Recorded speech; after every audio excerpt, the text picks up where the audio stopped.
Class 11 का biology chapter का ही ये अंश है, मतलब ये सेकंड पॉइंट है, द लिविंग वर्ल्ड का ही चैप्टर है, जिसमें आपने देखा होगा डाइवर्सिटी। डाइवर्सिटी का मतलब होता है विविधता। मतलब डाइवर्सिटी का मतलब क्या होता है, ये बच्चों को शायद क्लियर नहीं हो, इसलिए मैंने ये बनाया है।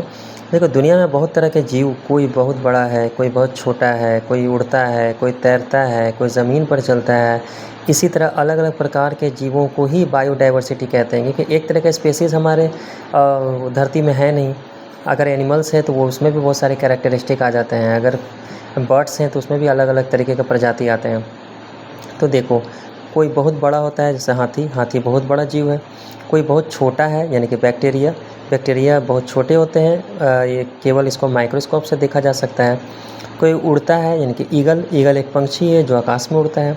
कोई तैरता है यानी कि मछली, मछली पानी में तैरती है और पानी में रहती है, ठीक है। कोई ज़मीन पर चलता है जैसे बाघ, बाघ ज़मीन पर चलता है और ये एक शक्तिशाली जानवर है। मतलब क्लियर किया हुआ ना। डाइवर्सिटी का मतलब ही होता है कि जितने भी स्पेसीज़ हैं सब अलग अलग प्रकार के हैं, एक ही तरह के स्पेसीज़ हमारे अर्थ में नहीं है।